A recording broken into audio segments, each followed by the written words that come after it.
तर आज आपण बोलणार आहे निकॉन Z5 II बद्दल।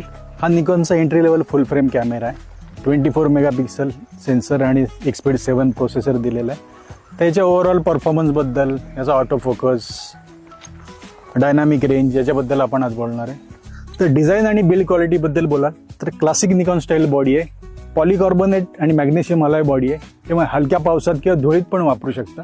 याचा ग्रिप पण खूप छान डीप दिलेला आहे, त्यामुळे बराच वेळ वापरल्यानंतर पण तुम्हाला थकल्यासारखं जाणवणार नाही। तर 24 मेगापिक्सल CMOS सेन्सर आहे, त्याच्यामुळे लो लाईट परफॉर्मन्स पण छान मिळतो, डायनामिक रेंज पण तुम्हाला चांगली मिळते आणि एक्सपीड 7 प्रोसेसर दिलेला आहे। याच्याने ऑटो फोकस आणि व्हिडिओ कॅपेबिलिटी पण खूप इम्प्रूव्ह झालेल्या आहेत। ऑटो फोकस बद्दल बोलायचं तर Z5 II मध्ये 273 point hybrid auto focus system दिलेला आहे, जो फेज आणि कॉन्ट्रास्ट डिटेक्शन दोन्ही वापरतं, त्यामुळे फेस आय डिटेक्शन खूप इम्प्रूव्ह झालेलं आहे।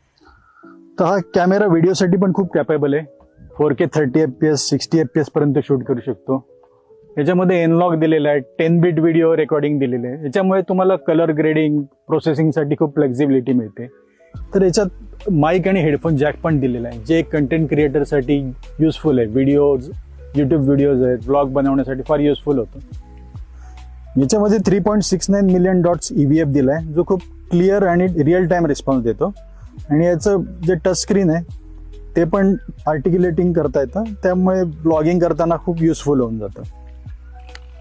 त्याच्यामध्ये ड्युअल कार्ड SD स्लॉट दिला आहे, ज्याच्यामुळे तुम्ही एकाच वेळी बॅकअप पण घेऊ शकता। प्लस वायफाय आणि ब्लूटूथ सपोर्टमुळे स्नॅपब्रिज वापरून फोटो लगेच मोबाईलवर पण ट्रान्सफर करता येतात। तर हा जरी entry level full frame camera असला तरी बरेचसे प्रो फीचर्स निकॉनने याच्यामध्ये दिले। म्हणजे समजा तुम्ही जर बिगिनर असाल किंवा प्रोफेशनली काम करताय विथ क्रॉप सेन्सर कॅमेरा, तुम्ही इझिली अपग्रेड करू शकता फुल फ्रेम कॅमेराला। मोस्ट अफोर्डेबल ऑप्शन असेल तुमच्यासाठी। जर तुम्ही ऑलरेडी प्रोफेशनली काम करताय, तुमच्याकडे Z8, Z9 किंवा Z6 III सारख्या बॉडीज ऑलरेडी आहेत, तर हा कॅमेरा सेकंड बॉडी म्हणून तुम्हाला बेस्ट ऑप्शन असेल। किंवा तुम्ही कंटेंट क्रिएटर आहात, तुम्ही व्लॉगिंग करताय, युट्यूब व्हिडिओज बनवताय किंवा रील्स बनवताय, तर तुमच्यासाठी पण हा बेस्ट ऑप्शन राहील।